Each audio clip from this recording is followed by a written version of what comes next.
വളരെ കൂടിയ പ്രതിസന്ധി ഉള്ളത്. ഇതുവരെ കാലങ്ങൾ ഇത്ര ആയിട്ടും ഇങ്ങനെ ഒരു പ്രതിസന്ധി ഉണ്ടായിട്ടില്ല. വലിയ പെരുന്നാളിൻ്റെ പേരും പറഞ്ഞ് അന്ന് നിർത്തിയിട്ടാണ് മഹാരാഷ്ട്ര ഭാഗത്ത് ചന്തകൾ, ഗ്രാമീണ ചന്തകൾ പൂട്ടിയിട്ട് മാസങ്ങളോളം അത് നിർത്തി. ഇപ്പോൾ വലിയ പെരുന്നാൾ കഴിഞ്ഞപ്പോൾ ഹൈദരാബാദ് മറ്റുള്ള ഭാഗങ്ങളിൽ നിന്ന്, തെലങ്കാന ഭാഗങ്ങളിൽ നിന്ന് വന്നിരുന്ന വണ്ടി 18-20 വണ്ടികളോളാണ് ഞങ്ങളെ പിടിച്ചിട്ടിരുന്നത്. അന്ന് അവർ പറഞ്ഞിരുന്നത് പെരുന്നാൾ കഴിഞ്ഞിട്ട് വിടാമെന്ന്.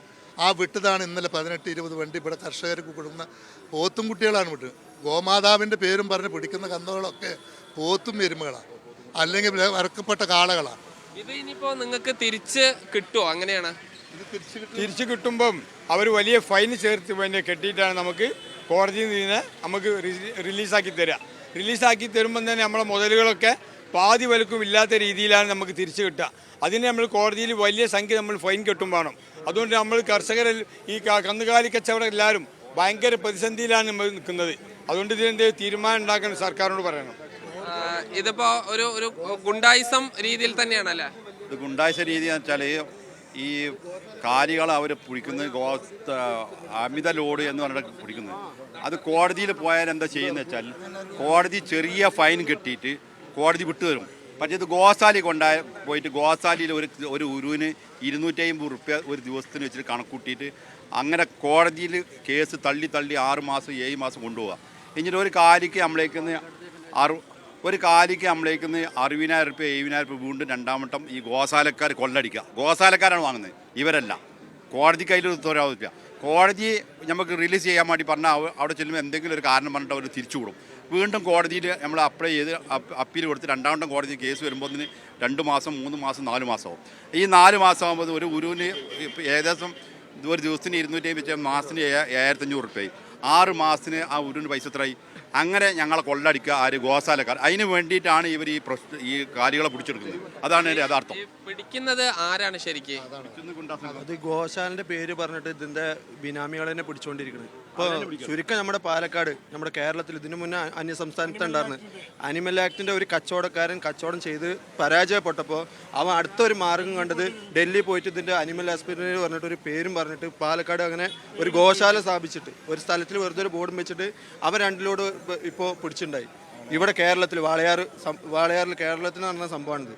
അപ്പോൾ ഇതിൽ ആനിമൽ സംരക്ഷണമല്ല നടക്കുന്നത്, ഇതിൻ്റെ കൊള്ളടിയാണ് നടക്കുന്നത്. അതിനെതിരെ ഗവൺമെൻറ് ഇതിൽ കാര്യമായിട്ട് ഇടപെട്ട് ഇപ്പോൾ ബാക്കിയുള്ള അവർ ഞങ്ങൾ ഒരേ ഇത് ചെയ്യണുള്ളൂ. ഇപ്പോൾ 32 കൊണ്ടിനോടത്ത് 40 ഉണ്ടാവും വണ്ടിയിൽ കുറച്ച് ഇത്. അതിന് ചെറിയൊരു മാറ്റത്തിന് ഞങ്ങളെ വളരെയധികം ഇതാക്കുന്നുണ്ട്. ഇപ്പോൾ ഒരു സ്കൂൾ ബസ്സിന് കുട്ടികൾ എത്ര കയറുന്നത്? 40 കുട്ടികൾ, 70 കുട്ടികൾ, 60 കുട്ടികൾ കയറ്റി പോകുന്നുണ്ട്. കോഴികൾ 30 കയറ്റിനോട് 100 വരുന്നുണ്ട്. അതിനൊന്നും ഒരു കുഴപ്പമില്ല. ഈ കന്നുകാലിൻ്റെ പേരും പറഞ്ഞിട്ട് ഞങ്ങളുടെ മുതലിപ്പോൾ ഈ പറയുന്ന എൻ്റെ 10 ലോഡ് കന്ന് പിടിച്ചു പോയതാണ്. 10 ലോഡ് തമിഴ്നാട് നിന്ന് അതിൻ്റെ ഒക്കെ FIR അതിൻ്റെയൊക്കെ രേഖകളുണ്ട്. അതേമാതിരി ഒരുപാട് ജനങ്ങൾ കഷ്ടത്തിലും ഒരുപാട് ജനങ്ങളുടെ ജീവിതവും ആത്മഹത്യൻ്റെ വക്കിലാണ്. ഗവൺമെൻറ് അടിയന്തരമായിട്ട് ഇതിൽ ഇടപെട്ടിട്ട് എന്തെങ്കിലും ഒരു തീരുമാനം ഞങ്ങൾക്ക് ചെയ്തു തന്നേ പറ്റൂ. അതിന് ഏതറ്റം വരെയും, സമരത്തിൻ്റെ ഏത് അറ്റം വരെയും ഞങ്ങൾ പോകാനും തയ്യാറാണ്. ഞങ്ങൾ ഇതിൽ ലക്ഷക്കണക്കിന് ആൾക്കാർ ഇതിൻ്റെ ബാക്കിൽ പണിയെടുത്ത് ജീവിക്കുന്നുണ്ട്. വിലക്കയറ്റത്തിനും കാരണമാകുന്നുണ്ടല്ലോ. ബീഫ് കച്ചവടക്കാർ ഇപ്പോൾ അതാണ് പ്രത്യേകിച്ച് കേട്ടേണ്ടത്. ലീഡിങ് ന്യൂസ് ഇപ്പോൾ എന്താണെന്ന് വെച്ചാൽ മറ്റ്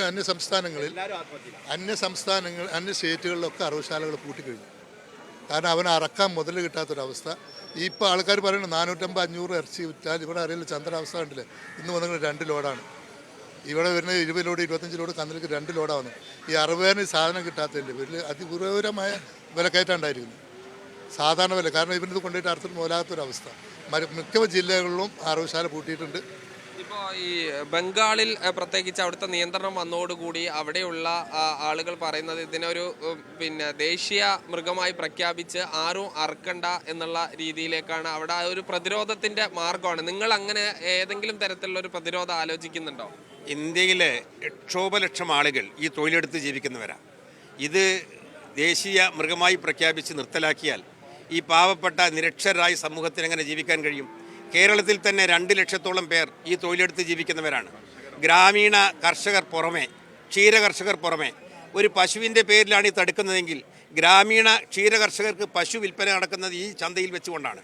അതുകൊണ്ട് ഇതിന് കഴിഞ്ഞ ഒരു 10 വർഷക്കാലമായി കേരളത്തിൻ്റെ മുൻ മുഖ്യമന്ത്രിയുടെ മുമ്പിൽ ഞങ്ങൾ ഇത് പരാതിയുമായി ചെന്നിരുന്നു.